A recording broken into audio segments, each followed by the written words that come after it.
기뻐 찬양하며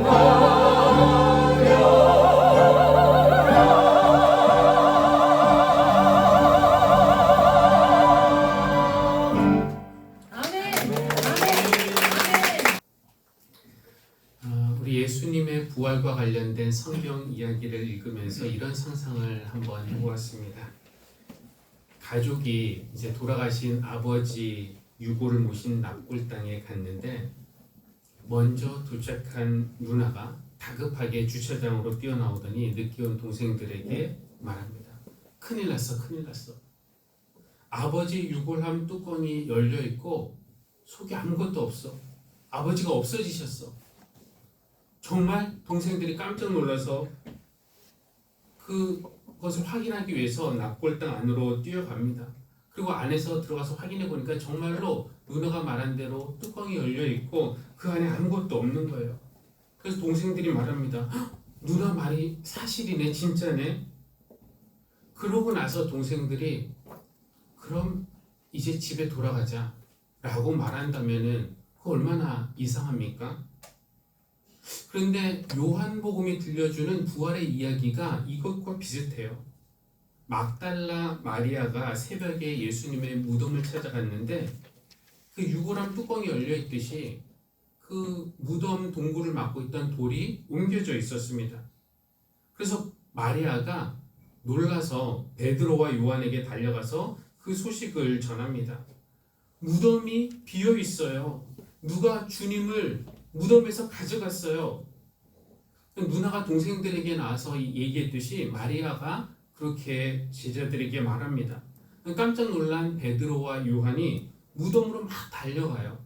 그리고 동굴 무덤 안에 들어가서 확인해 보니까 정말로 막달라 마리아가 말한 대로 예수님의 시신이 없어진 겁니다. 예수님의 몸을 감싸고 있던 삼배가 한쪽에 이렇게 놓여 있고 얼굴을 감싸고 있던 수건이 다른 쪽에 개켜 있었습니다.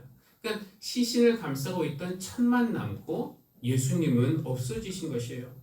그렇게 시신이 없어진 걸 확인하고 나서 그러면 이 제자들이 어떻게 했는가 한번 확인해 볼까요? 요한복음 20장인데요. 10절. 그래서 제자들은 자기들이 있던 곳으로 다시 돌아갔다. 너무 이상하지 않습니까? 그냥 돌아가다니요. 예수님의 시신이 없어진 것을 확인했는데도 베드로와 요한은 별로 놀란 것 같지가 않고 예수님의 시신이 그럼 어디 갔을까 찾아다니지도 않고 누구에게 물어보려고 하지도 않았어요. 마치 별일이 아니라는 듯이 마리아 말이 사실이네 이러면서 자기들이 원래 있던 곳으로 돌아갔다라는 것입니다. 혹시 이것이 부활의 소식을 접하는 오늘 우리의 모습은 아닌가요? 예수님이 부활하셨다는 소식을 들었는데도 우리는 마치 별일 아니라는 듯이 그냥 집으로 돌아갑니다. 여러분, 이런 상황은 또 어떻겠습니까? 납골 땅에 먼저 도착한 누나가 급하게 주차장으로 뛰어나오더니 또 말합니다. 동생들에게 큰일 났어. 안에서 천사를 만났어. 근데 천사가 말하기를 아버지가 살아나셨대. 동생들이 말하죠. 정말 아버지가 살아나셨다고? 할렐루야, 할렐루야. 그런데 그러고 나서 한 동생이 근데 누나 나 오늘 출장이 있어서 가야 돼 라고 말한다면은 그것도 얼마나 이상한 일입니까? 아버지가 살아나셨다는데 그 천사의 말이 사실인지 확인하려면은 아버지를 만나야 될 거 아닙니까? 그럼 어디서 아버지를 만날 수 있는지 좀 알아봐야 되고 그래서 뭔가 이 자녀들의 후속 행동이 이어져야 할 것 같은데 지금 갑자기 출장을 가야 되다니요. 이거 연기할 수 없는 것입니까? 근데 누가복음이 들려주는 그 부활의 이야기가 이것과 비슷해요. 예수님의 제자 중에서 2명이 그날 저녁에 엠마오 마을로 가면서 뭐라고 말하냐면은 다음 페이지 한번 보겠습니다. 우리 가운데 몇몇 여자가 우리를 놀라게 하였습니다. 그들은 새벽에 무덤에 갔다가 그의 시신, 예수님의 시신을 찾지 못하고 돌아와서 하는 말이 천사들의 환상을 보았다는 것입니다. 천사들이 예수가 살아계신다고 말했다는 것입니다. 아니 그러면은 그 천사의 말이 사실인지 확인하기 위해서라도 그 현장을 떠나지 말고 그 예루살렘에 좀 더 있어야 되는데 이 두 명의 제자는 지금 엠마오 마을로 가고 있어요. 엠마오에서 뭐 그리 급한 일이 기다리고 있다고? 이거 미룰 수 없던 일이었습니까? 이게 며칠 이후가 아니라 예수님이 부활하신 그날 제자들이 엠마오행을 취소하지 않았던 겁니다. 죽은 사람이 살아났다는 천사의 소식을 들었는데 그것이 마치 별일 아니라는 듯이, 아니 처음에는 놀랐죠. 그러나 놀라는 것도 잠시. 이 제자들은 그날 엠마오로 그들의 일상으로 돌아갔습니다. 전혀 놀라지 않는, 잠시는 놀라지만 또 언제 그랬냐는 듯이 일상으로 돌아가는 우리의 모습, 이것이 부활의 소식을 접하는 우리의 모습은 아닌가요? 근데 이것은 이제 요한복음과 누가복음이 들려주는 부활 이야기고, 오늘 우리는 마태복음에서 말씀을 들었는데요. 마태는 우리가 조금 더 놀라기를 바라는 것 같아요. 그래서 다른 복음서에서는 말하지 않는 그런 강한 표현을 사용하는데 큰 지진이라는 표현을 사용합니다. 예수님이 부활하실 때 마태는 큰 지진이 일어났다고 말합니다. 한번 보겠습니다. 1절과 2절. 안식일이 지나고 이레의 첫날 동틀 무렵에 막달라 마리아와 다른 마리아가 무덤을 보러 갔다. 그런데 갑자기 큰 지진이 일어났다. 예수님의 부활은 마태에 의하면 지진과 관련이 있습니다. 지진이 일어나면 땅이 흔들리고 돌이 굴러가고 땅이 갈라지기도 하고 또 건물이 무너지듯이 예수님의 부활은 이 세계의 질서를 뒤집는 그런 지진 같은 사건이었어요. 여러분, 세상에는 여러 가지 힘들이 있는데, 근데 힘에도 더 센 힘이 있고 덜 센 힘이 있고 이렇게 질서가 있죠. 힘에도 질서가 있습니다. 일반적으로 말하면은 어린이보다는 어른이 힘이 좀 더 세죠. 보통은 여자보다는 남자가 힘이 더 셉니다. 이처럼 가난한 사람보다는 부자가 좀 더 힘이 세고, 중졸보다는 대졸이, 티코보다는 벤츠가 더 힘이 셉니다. 그러나 똑똑한 사람들, 많이 가진 사람들, 권력을 가진 사람들, 그들이 가진 힘이 더 세다고 하더라도 그들도 예외 없이 죽는 것은 마찬가지니까 가장 센 힘을 가지고 있는 것은 죽음이라고 말할 수 있겠습니다. 그러니까 힘의 질서로 따지면은 죽음은 모든 인간 위에 있습니다. 이 힘의 피라미드에서 모든 사람보다 더 높은 것, 더 강한 것은 바로 죽음이라고 말할 수 있어요. 그런데 예수님의 부활은 이 죽음을 이긴 것 아닙니까? 예수님이 부활하실 때 지진이 일어났다라는 것은 힘의 질서, 이 힘의 피라미드가 지진으로 인해서 무너졌다라는 것이에요. 새로운 어떤 힘의 질서가 생겼다라는 뜻입니다. 이 새로운 힘의 질서는 어떤 것인가? 더 이상 이 죽음이 피라미드의 가장 정상에 있는 최후 승자가 아니라 누가? 죽음을 이기신 예수님이 맨 위에 계신 것이고, 또 누가 그 위에 있는가? 그 부활하신 주님과 연합하여 하나 된 우리가 거기 맨 위에 있다라는 것입니다. 죽음 위에. 우리나라에선 지진이 별로 일어나진 않지만 지진이 일어나면 우리는 놀라겠죠. 그런데 보면은 사람들이 놀라긴 놀랍니다만 놀라는 것도 잠시, 정말이지 잠시 놀랍니다. 그리고 언제 그랬냐는 듯이 다시 그냥 익숙해져요. 아무 일 없다는 듯이 우리의 집으로 돌아가고 엠마오로 가고 일상으로 돌아갑니다. 이 각 복음서마다 마태, 마가, 누가, 요한이 전하는 그 부활의 메시지가 조금씩 다른데요. 오늘 읽은 마태복음에서 천사들은 여인들에게 부활의 소식을 이렇게 전합니다. 7절 한번 보겠습니다. 빨리 가서 제자들에게 전하기를 그는 죽은 사람들 가운데서 살아나셔서 제자들보다 먼저 갈릴리로 가시니 그들은 거기서 그를 뵙게 될 것이라고 하여라. 그냥 갈릴리에서 만나자는 예수님의 메시지를 제자들에게 전해달라라는 것이에요. 근데 왜 갈릴리입니까? 지금 예수님이 돌아가신 것도 예루살렘, 예수님이 부활하신 곳도 예루살렘, 제자들이 지금 모인 것도 예루살렘입니다. 그런데 예수님은 부활 후 첫 제자들과의 만남의 장소를 갈릴리, 예루살렘에서 꽤 멀리 떨어진 북쪽 동네인데요. 갈릴리로 정하신 것입니다. 왜인가? 갈릴리는 제자들의 고향이었고 일상의 장소였기 때문에 그렇습니다. 예수님은 너무나 잘 알고 계셨어요.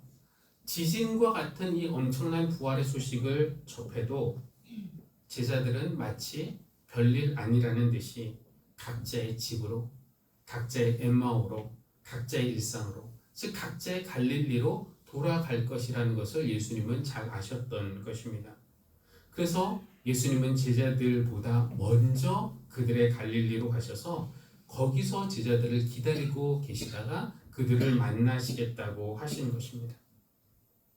예수님의 예상이 적중했어요. 제자들이 갈릴리로 갔습니다.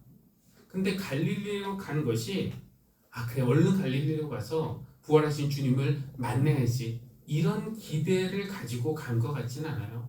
베드로의 말을 들어보니까 그는 나는 물고기나 잡으러 가겠소 이렇게 말합니다. 그게 무슨 뜻일까요? 물고기나 잡으러 가겠소.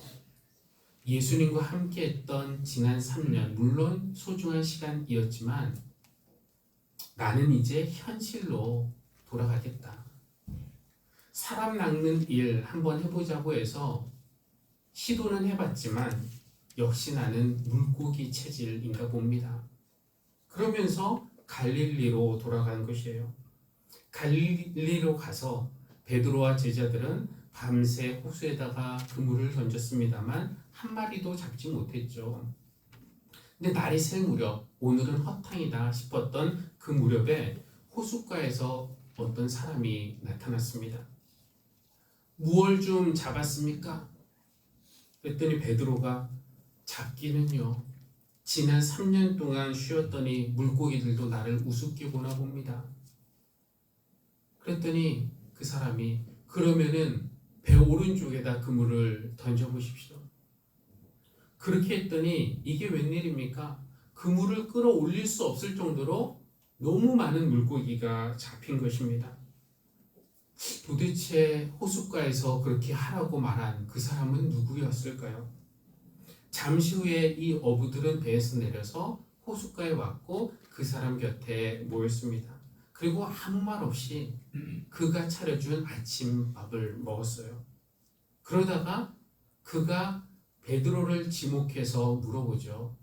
시몬의 아들, 요한의 아들 시몬아, 내가 이 사람들보다 나를 더 사랑하느냐?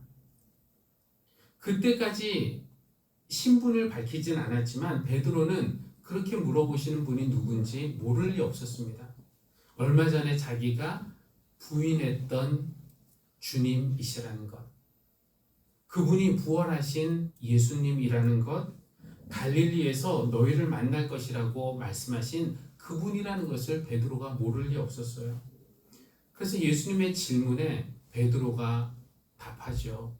내가 주님을 사랑하는 줄을 주님은 아십니다. 그랬더니 예수님이 다시 한번 그에게 일을 맡기십니다. 내 양을 먹이라. 나를 사랑하냐고. 지금도 나를 사랑하냐고. 그렇다고 그렇게 답하는 묻고 답하는 과정이 3번 더 반복이 된 그때에 그동안의 베드로의 마음에 또 다른 지진 혹은 여진이 일어났던 것이에요. 그날 베드로는 갈릴리에서 전혀 다른 사람이 되었습니다. 예전에는 어떤 사람이었습니까? 나는 절대로 다른 사람 다 주님 버려도 나는 절대로 주님 모른다고 하지 않을 것이라고 자신을 지나치게 믿었던, 그러나 두려움의 현실에 직면했을 때에 예수님을 모른다고 3번이나 부인했던 겁쟁이였지만 갈릴리에서 부활하신 주님을 만난 다음에 베드로는 또 전혀 다른 사람이 된 것입니다. 그것이 부활하신 주님이 하시는 일이에요. 사람들의 삶의 자리, 일상의 자리, 그들의 갈릴리로 가셔서 그들을 변화시키시는 일. 지지대의 소식을 들은 사람들이 일상으로 돌아갈 때 그들의 일상에 찾아가셔서 여진을 일으키시는 일이 바로 부활하신 주님이 하시는 일입니다. 부활절 아침, 여러분도 오늘 죽으셨던 주님이 다시 사셨다는 그 부활의 소식을 들으셨지만 솔직히 별로 놀라지는 않으셨죠.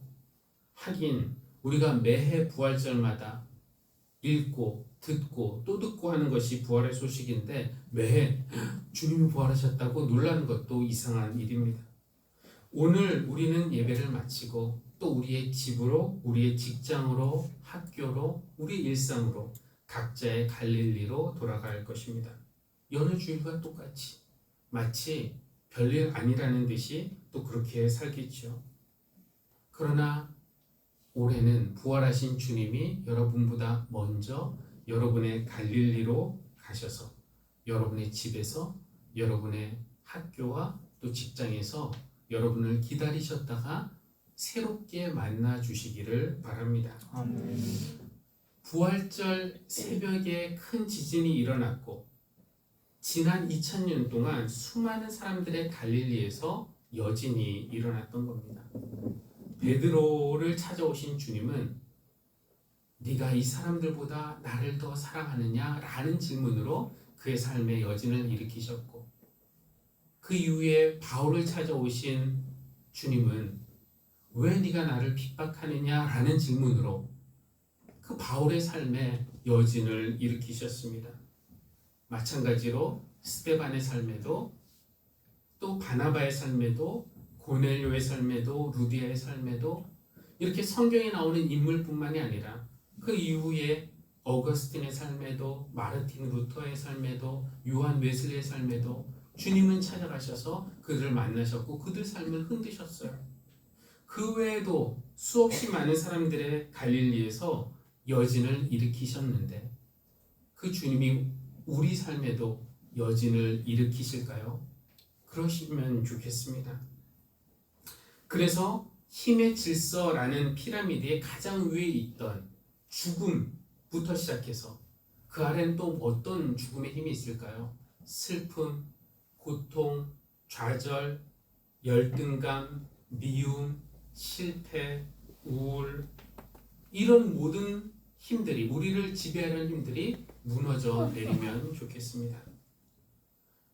주님의 부활이라는 큰 지진이 일어났고 그 다음에 여진이 일어났기 때문에 이제 힘의 질서를 상징하는 그 피라미드의 가장 위에는 죽음이 있는 것이 아니라 부활하신 우리 주님이 계시고 거기에 주님과 하나된 연합하여 하나된 우리가 거기에 함께 있습니다. 가장 위에 있던 죽음은 어디에 있는가? 우리 발 아래 있어요. 그것이 부활이 우리에게 주는 선물입니다.